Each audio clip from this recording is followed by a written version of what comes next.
If you've been waiting for the PS5 generation to finally feel overloaded, this might be it. 2026 and 2027 are stacked with big releases, and not all of them deserve the same attention. So I've put together the top 20 new PS5 AAA games of this year and next, from games you can play right now to the ones just around the corner. What's up, guys? It's Broz, and here we go. Metro 2039 brings the series back to the Moscow Metro, and that alone makes it one of the heaviest PS5 releases set for February 2027. Exodus opened the world up, but 2039 sounds much colder and more claustrophobic, with the old pressure returning through stations, sealed tunnels, surface runs, and that constant fear of wasting the last clean filter or the last decent bullet. The story is being written with the original Metro author, which matters here because this series has always worked best when the horror is political, personal, and dirty at the same time. You play as the Stranger, a former tunnel resident dragged back by violent waking nightmares that point towards something rotten below ground. The sharpest piece is Hunter. Longtime fans remember him as a Spartan legend, almost a myth from the first game. But in 2039, he has become the public face of a new regime that keeps people obedient with fear, propaganda, and stories about an enemy on the surface. Around that, you still get stealth, tight corridor firefights, mutants, breaching charges, scavenged weapons, ugly close-range fights, and those surface runs where the real enemy is often the air in your mask. Another major nostalgia play is coming in February, and this one belongs to Lara Croft. Tomb Raider: Legacy of Atlantis sends her back to the adventure that made the name legendary in the first place. The 1996 original rebuilt as a full UE5 reimagining. That first Tomb Raider had a very specific kind of magic. It was quiet, sharp-edged, and weirdly intimidating. Empty ruins felt bigger than the player. Animals could ruin a perfect run, and every jump had that old-school tension where one bad angle meant disaster. Crystal Dynamics is leading the project, with Flying Wild Hog helping on development, and that pairing gives the remake a strange extra flavor. This is the studio people know from Shadow Warrior and Evil West, now working on trap rooms, ancient puzzles, predator encounters, and Lara's first hunt for the Scion. Legacy of Atlantis brings back the original expedition with expanded story scenes, modern traversal, cleaner combat, and spaces that still need to feel dangerous. Familiar locations are being expanded with optional paths and secrets, while major encounters like the T-Rex fight are being rebuilt around modern controls. Assassin's Creed Black Flag Resynced is Ubisoft bringing Black Flag back in July 2026. And this one has a weird advantage. Players already know exactly why they care. This part was the AC that even people tired of Assassin's Creed kept defending, because the pirate fantasy was bigger than the brand around it. The jackdaw still matters, so do the shanties, storms, and panic of a boarding fight when your ship is barely holding together. Ubisoft is treating Resynced like a full remake. It runs on the newer Anvil tech used for Shadows, with ray-traced lighting, modern water, and 60 FPS console options. On PS5 Pro, Ubisoft is adding PSSR and pushing the visual settings further, so the Caribbean should have the sharpness this return needs. The smartest changes are practical. Tailing missions no longer instantly kill the mission when stealth breaks. Edward can crouch freely, dive from more places, and move with upgraded parkour. Naval combat gets recruitable officers with actual ship abilities. Kenway's fleet has been rebuilt. The returning voice cast recorded fresh scenes. And the jackdaw can now have a cat or monkey on board. A small detail, but just the kind of thing players remember after dozens of hours at sea. Call of Duty is impossible to leave out of a PS5 AAA year, even when the brand walks in with bruises. Black Ops 7 became one of the strangest recent entries, messy enough that a lot of players are looking at Modern Warfare 4 as Activision's chance to calm the room. Infinity Ward is leading this one, and the pitch is much cleaner. The campaign starts with a full-scale invasion on the Korean peninsula, then splits between a young soldier trying to survive the front line and Captain Price fighting his own shadow war as everything spreads out of control. For Modern Warfare fans, that already sounds closer to the older military thriller DNA people keep asking for. Multiplayer is being sold around grounded movement, tighter control, and fewer cartoon distractions after years of crossover fatigue. The bigger swing is DMZ coming back as a proper third pillar, built around extraction, story missions, risk, loot, betrayal, and getting out alive before the whole operation collapses. Modern Warfare 4 launches October 23, 2026 on PS5, skips PS4 completely, and lands as the first new Call of Duty made fully for the current console generation.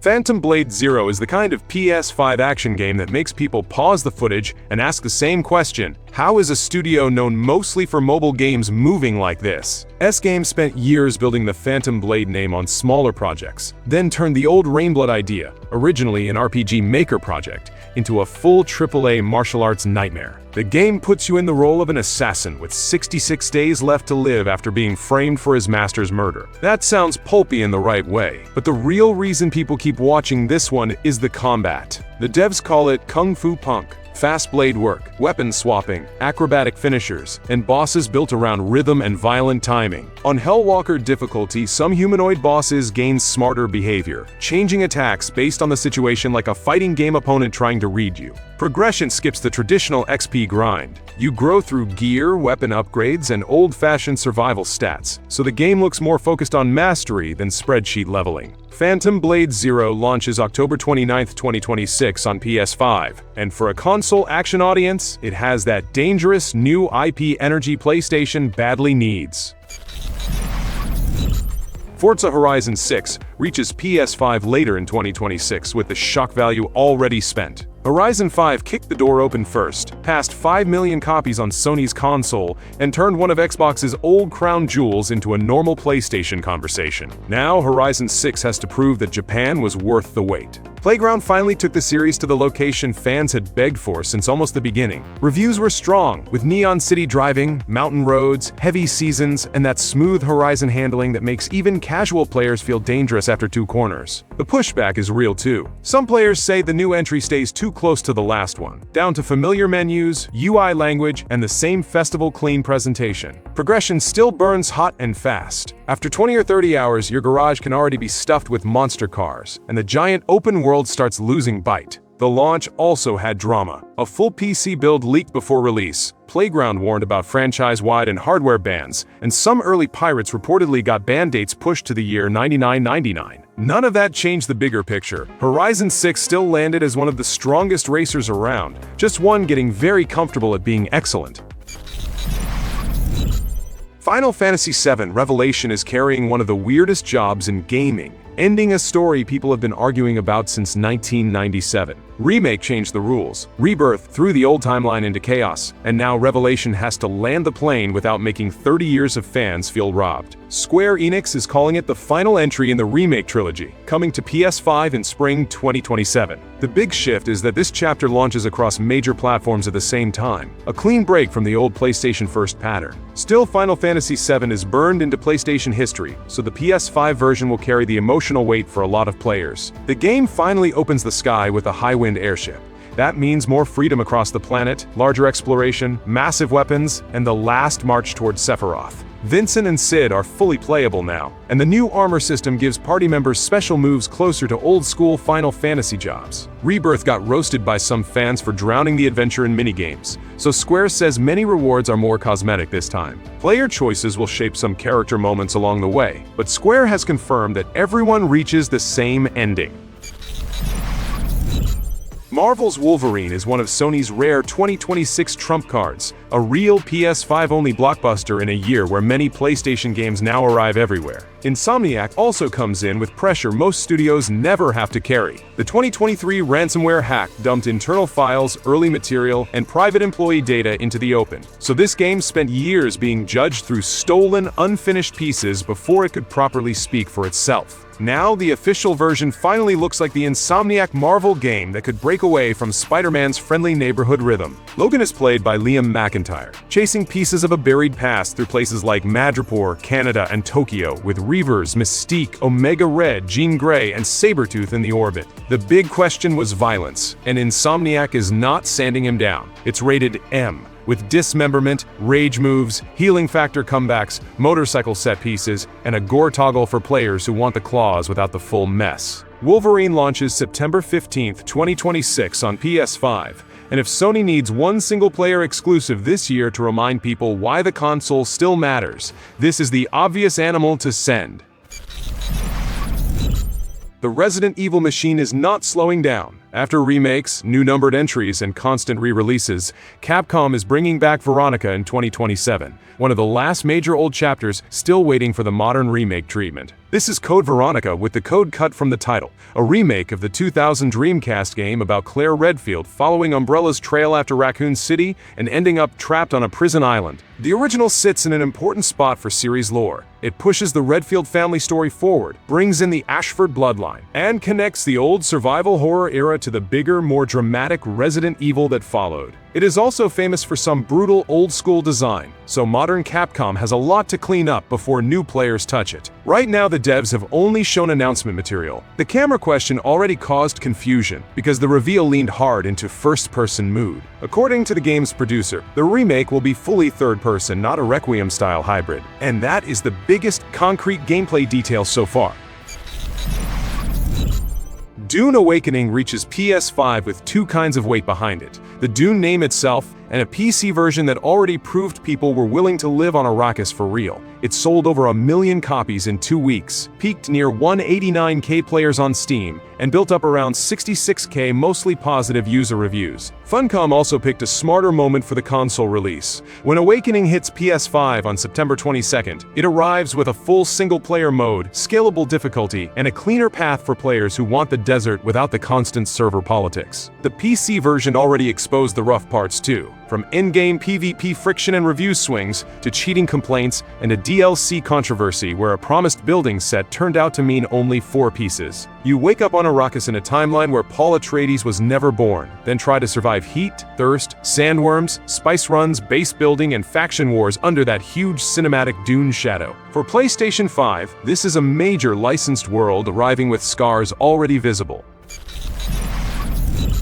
Path of Exile 2 is already on PS5 in early access, so the late 2026 full release has a different charge. A lot of people are not asking if the game is good anymore. They are waiting until it feels finished enough to vanish into it for hundreds of hours. The scale is ridiculous for an unfinished action RPG. On Steam, it sits around 75% positive, from roughly 163K reviews after a paid early access run full of server chaos, balance wars, and build arguments big enough to feed Reddit for years. Return of the Ancients is meant to be the last major early access update before 1.0. It added 6 endgame storylines, new ascendancies, pinnacle bosses, and crafting systems, then arrived buggy enough to send grinding gear straight into the hotfix mines. Jonathan Rogers says the next major update should be 1.0 after ExileCon in November, finishing the campaign and pushing PoE 2 back toward regular League development. The game already has the kind of bite most action RPGs spend years trying to fake: slower combat, bosses that punish autopilot, and loot that can crack a character into a completely new direction.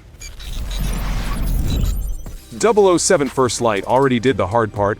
It made a new Bond game feel relevant after years of players treating GoldenEye like the ghost nobody could beat. Reviews landed very strong across critics and platforms, and IO Interactive gave the license a game that feels expensive, confident, and properly sharp. The smart move was starting before the legend. This is a younger Bond inside MI6, brilliant but reckless, still earning the number before he becomes the polished icon. The structure keeps Hitman blood in its veins, with social spaces, gadgets, disguises, and quiet infiltration. Then, First Light throws that precision into a more cinematic Bond machine, with missions that can slide from careful spycraft into fistfights, escapes, and car chase chaos. One of the best tricks is pure panic. Run out of bullets, hurl the empty gun at someone's face, crash into a takedown, steal his weapon, and keep moving. Stylish until it snaps, violent when it has to be, never too clean. Complaints still exist. Some driving sections are weaker, the story can play safe, and a few systems feel softer than IO's best sandbox work. But as a modern Bond origin, First Light landed with real authority. I've already covered Fable on this channel more times than I can count, but an AAA PS5 year still needs it. This is Xbox walking straight into PlayStation territory with one of its oldest fantasy names, and that alone makes the reboot worth watching. Microsoft moved Fable out of 2026 so it could have its own moment after a crowded holiday stretch, and the new date is February 23, 2027. Playground Games is the real curveball here. The Forza Horizon studio is building Albion on Forza Tech, the same engine family known for cars, weather, lighting, and huge streaming worlds. Now that tech has to carry villages, monsters, magic, jokes, swords, guns, and British fairy tale chaos. The game is already fighting two conversations at once. Playground is pushing a reactive world with over 1,000 NPCs, local reputation, property, crime, romance, and consequences that change how towns treat you. At the same time, many are still picking at the softer visual direction, the costumes, the male walk animations, and the feeling that this reboot may be too polished, too cutesy, too modern audience, and if you want too much woke stuff for hardcore gamers from 2026. Wanted a new Mass Effect, or at least something close enough to scratch that old space RPG wound? Exodus is the one moving into that empty space in early 2027, and the comparison has a real name behind it: Drew Karpyshyn. He was a lead writer on Mass Effect and Mass Effect 2, and now he is narrative director on this new sci-fi RPG from Archetype Entertainment. Exodus takes place 40,000 years in the future, where humanity has changed so much that some of its descendants barely look human anymore. You play as one of the travelers, leaving home on dangerous missions to recover powerful celestial technology, ancient post-human artifacts that may be the only way to keep your people alive. The catch is time dilation. You fly out at near light speed, then return to find years, sometimes decades, have passed for everyone you left behind. A dialogue choice can come back older, uglier, and much harder to fix. Gameplay is a third-person action RPG built around gunfights, abilities, stealth, and companions across hostile worlds. You will also meet the awakened, bioengineered intelligent creatures that can fight, trade, and live alongside humans. Matthew McConaughey is here too, playing a mysterious guide tied to the travelers, and his role looks more like a real piece of the world than a simple celebrity cameo. Resident Evil Requiem did exactly what Capcom needed from the series' 30th anniversary. It launched on February, then moved like an event. Strong reviews, huge sales, and the kind of conversation where even complaints sounded like people arguing over which Resident Evil flavor they wanted more of. Requiem's strongest trick is the split between Grace and Leon. Grace gives the game its horror spine, first-person dread, detective work, tight rooms, puzzles, ugly noises in the dark, and that powerless feeling Resident Evil 7 used so well. Leon brings the action pressure back in third person, with a heavier combat language players know from the remakes. You can switch camera perspectives, but the game clearly understands why Grace feels nastier up close, and why Leon reads better over the shoulder. Raccoon City returns with more purpose than museum nostalgia. The destroyed city gives the story a dead heartbeat, while the RE engine keeps faces, wet surfaces, hair, skin, and flashlight-lit rooms looking almost uncomfortable. On PS5, the game runs smoothly at 60 frames, and PS5 Pro turns it into one of Capcom's cleanest console showcases, with ray tracing, sharp upscaling, and a 120Hz option. In short, Requiem came out polished, scary, expensive, and confident. After the success of Control in 2019, it is hard to treat Control Resonant like anything less than a major AAA swing. The name already has weight, but the footage sells it too. Expensive lighting, broken architecture, floating debris, clean particle work, and that cold Remedy confidence where every hallway looks ready to become a crime scene for physics. Remedy also gives this one a stronger pedigree than most supernatural action games can touch. This is the studio behind Max Payne, Alan Wake, and Quantum Break, so reality-bending, tortured protagonists, cursed places, and gunfights with style are basically home territory. Resonant moves beyond the oldest house into a warped Manhattan, with Dylan Faden at the center this time. The city is being swallowed by supernatural forces, infected zones, and breaks in reality, while Dylan searches for his sister Jessie, the main hero of the first Control, and tries to keep his own powers from turning him into another threat. Combat now leans harder into the Aberrant, a shape-shifting weapon that can change form on demand, while Dylan's powers bend movement, gravity, and the space around him. September 24, 2026 gives Remedy a clean shot at turning Control from cult favorite into a real blockbuster universe. Pragmata is one of those games that became AAA after release, not before. Going into launch, it looked like Capcom's expensive sci-fi experiment. A long-delayed new IP with clean production values, a strange little android girl, a heavy astronaut, and a moon base mystery. When the game came out, the numbers changed the conversation. Strong critic scores, a huge PlayStation Store rating, and a ridiculous 96% positive Steam score from more than 31K reviews made it impossible to treat Pragmata like a small side project. The reason it worked is simple. Capcom built a game around one clear idea, then actually made that idea fun for 13 hours. You control Hugh in third-person combat while Diana hacks enemy systems in real time. Shooting is only half the fight. Diana opens weak points, breaks shields, interrupts machines, and turns each encounter into this fast little brain and trigger dance. The lunar station gives it a sharp look too. White metal, blue suits, cold glass, broken labs, killer robots, and that clean Capcom polish where everything reads instantly. Pragmata is not the biggest game here by budget, but it earned its spot the hard way, by coming out and winning people over.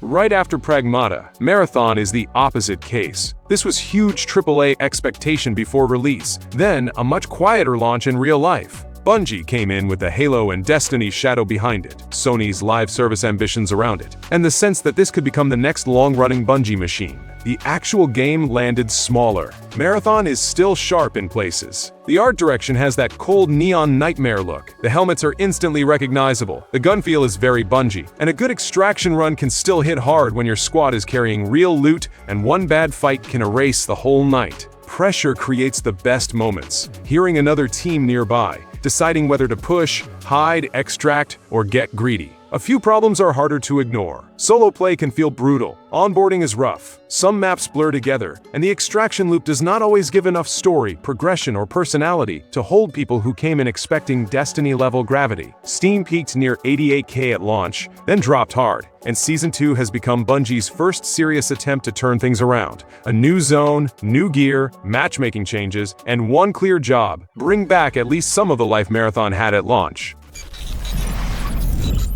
Crimson Desert is the kind of game that can eat up months if you let it. Pearl Abyss spent years showing impossible-looking footage, missed the old windows, took the jokes, then finally shipped something so huge that even people who bought it are still nowhere near done. On Steam, only a small slice of players has reached the mid-story achievement, and that says a lot. People are not bouncing off after 2 hours, they are getting swallowed by the map. The launch was not perfectly clean. Performance issues, bugs, and messy systems hit the early conversation, but Pearl Abyss reacted fast. Patches, fixes, balance changes, and quality of life updates gave Crimson Desert a second breath, and the Steam score climbing into very positive territory became part of the story. Other studios could learn from that kind of damage control. The actual game is ridiculous in scale. You fight, climb, glide, wrestle monsters, ride across huge plains, raid camps, chase quests, hunt side stories, and keep finding some new piece of nonsense hiding over the next hill. It is messy, ambitious, expensive, exhausting, and honestly rare. Crimson Desert is built for people with real free time.